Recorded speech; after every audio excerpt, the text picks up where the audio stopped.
الحمد لله رب العالمين والصلاة والسلام على خير خلقه سيدنا ومولانا محمد وعلى آله وأصحابه أجمعين اما بعد۔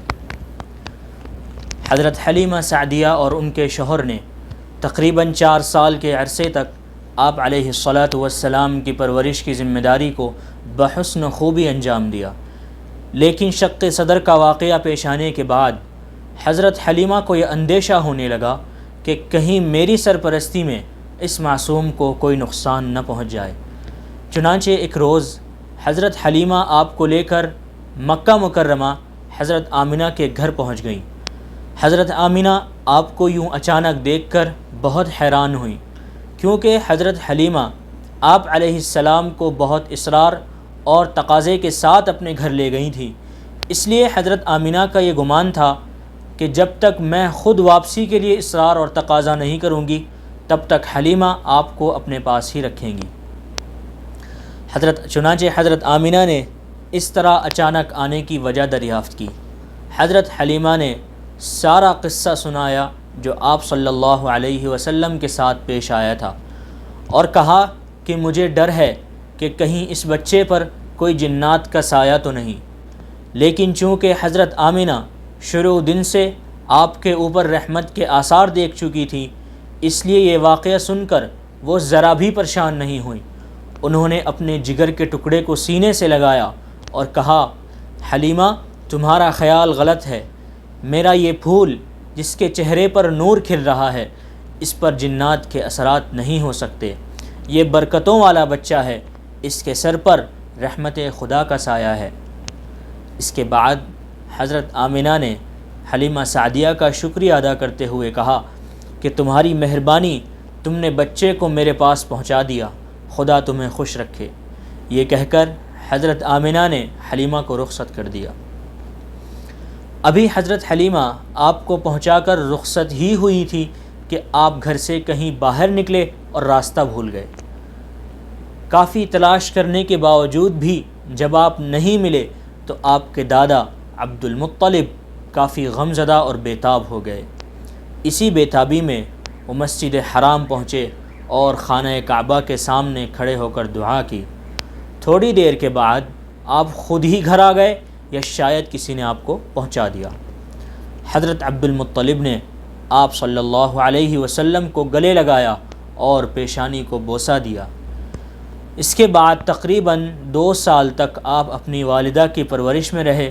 جب آپ کی عمر 6 سال ہو گئی تو حضرت آمنہ آپ کو لے کر مدینہ منورہ آئیں۔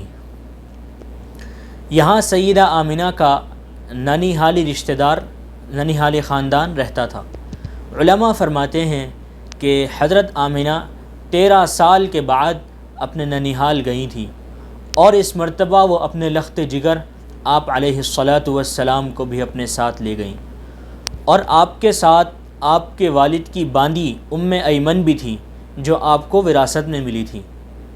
سیدہ آمنہ نے مدینہ منورہ میں دار النابغہ ایک مقام ہے، وہاں اپنا قیام فرمایا۔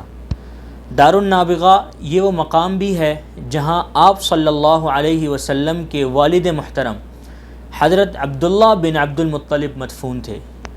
موجودہ زمانے کے اعتبار سے دیکھا جائے تو یہ مقام مسجد نبوی کے مغربی صحن میں واقع تھا، یعنی ملک سعود گیٹ کے قریب، لیکن اب مسجد نبوی کی توسیع یعنی ایکسٹینشن کے بعد اس جگہ کا کوئی وجود باقی نہیں رہا، اور اب یہاں مسجد کا صحن ہے۔ کہا یہ جاتا ہے کہ مسجد نبوی کی توسیع کے دوران تقریباً 1405 یا اس سے پہلے آپ کے والد حضرت عبداللہ کے جسد مبارک کو بقیع میں منتقل کر دیا گیا تھا۔ اللہ عالم، اللہ تعالیٰ بہتر جانتا ہے۔ بہرحال حضرت آمنہ مدینہ منورہ میں 1 مہینے تک رہیں۔ اس عرصے میں مدینہ منورہ اور اطراف کے لوگ آپ علیہ الصلاۃ والسلام سے ملنے آتے رہے، کیونکہ حسن و جمال میں تو آپ کامل تھے ہی، آپ کی عادتیں اور خصلتیں بھی سب بچوں سے مختلف اور نرالی تھیں۔ عام طور پر ذہین بچے شرارتی بھی ہوتے ہیں، لیکن آپ کے اندر ذہانت تو کوٹ کوٹ کر بھری ہوئی تھی، لیکن شرارت کا نام و نشان بھی نہیں تھا۔ ہر بات میں ادب اور تہذیب، ہر کام کو سلیقے سے ادا کرنا، آہستہ آہستہ لہجے میں بہت شیریں گفتگو فرماتے تھے۔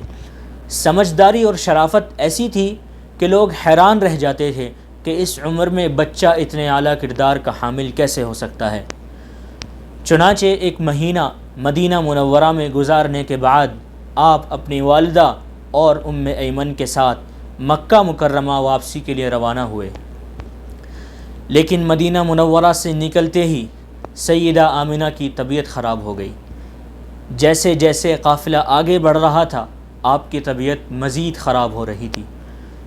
چنانچہ ابھی آدھا راستہ ہی پورا ہوا تھا، آدھا راستہ بھی پورا نہیں ہوا تھا کہ آخرت کے لیے رخت سفر باندھ لیا اور آپ صلی اللہ علیہ وسلم کی والدہ محترمہ اس دنیا سے رخصت ہو گئیں۔ مکہ اور مدینہ کے درمیان ایک مقام ہے ابوا، یہیں حضرت آمنہ کی وفات ہوئی اور اسی جگہ آپ کو سپرد خاک کیا گیا۔ حضرت آمنہ کی وفات کے بعد ایمن آپ علیہ الصلاۃ والسلام کو مکہ مکرمہ لے کر آئیں اور دادا حضرت عبد المطلب کو سیدہ آمنہ کی وفات کی خبر سنائی۔ حضرت عبد المطلب کو یہ خبر سن کر کافی صدمہ ہوا۔ آپ نے غمزدہ پوتے کو سینے سے لگایا اور خوب پیار کیا۔ آپ علیہ الصلاۃ والسلام کی آزمائش کا دور آپ کی پیدائش کے وقت سے پہلے ہی شروع ہو چکا تھا۔ ابھی آپ نے دنیا میں قدم بھی نہیں رکھا تھا کہ آپ کے والد پہلے ہی وفات پا چکے تھے، اور ابھی آپ کا بچپن ہی چل رہا تھا۔ آپ کی عمر 6 سال ہی ہوئی تھی تو والدہ محترمہ کا انتقال ہو گیا۔ والدہ کی وفات کے بعد آپ دادا عبد المطلب کی پرورش میں آ گئے۔ حضرت عبد المطلب کو آپ سے بے پناہ محبت اور لگاؤ تھا۔ وہ ہمیشہ آپ کو اپنے ساتھ رکھتے تھے اور ایمن سے بھی کہا کرتے تھے کہ دیکھو میرے محمد کا بہت خیال رکھا کرو، کہیں باہر نہ جانے دیا کرو۔ حضرت عبد المطلب کے لیے جب خانہ کعبہ کی دیوار کے نیچے فرش بچھایا جاتا تھا تو درمیان میں حضرت عبد المطلب بیٹھتے تھے اور اطراف میں لوگ بیٹھا کرتے تھے، مگر آپ علیہ الصلاۃ والسلام دادا کے برابر میں بیٹھ جایا کرتے تھے۔ لوگ منع بھی کرتے تھے لیکن حضرت عبد المطلب آپ کو اپنے پاس بٹھا لیا کرتے تھے اور اپنا دست شفقت آپ کی پشت مبارک پر رکھ دیتے تھے اور فرماتے تھے کہ یہ میرا بیٹا بہت بڑا آدمی ہوگا، اس کی شان بہت خاص ہوگی۔ لیکن عبد المطلب بھی بوڑھے ہو چکے تھے، 100 سال سے زیادہ آپ کی عمر ہو چکی تھی، چنانچہ آپ محض 2 سال ہی اپنے پوتے کی دیکھ بھال کر سکے، اور ابھی آپ صلی اللہ علیہ وسلم کی عمر 8 سال ہی ہوئی تھی کہ حضرت عبد المطلب بھی وفات پا گئے۔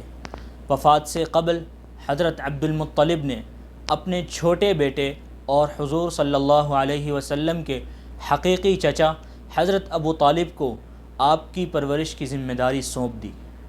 ابن عباس فرماتے ہیں کہ ابو طالب نے آپ کو ایسی محبت اور شفقت دی کہ آپ کو اپنی اولاد سے بھی زیادہ عزیز رکھا اور تا عمر آپ سے ایسی ہی محبت کرتے رہے، اور اس حالت میں دنیا سے گئے کہ آپ کی پرورش اور کفالت کا پورا حق ادا کر دیا۔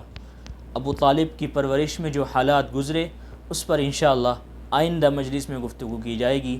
اسی مختصر تذکرے کے ساتھ اپنی بات ختم کرتا ہوں۔ وآخر دعوانا ان الحمد للہ رب العالمین۔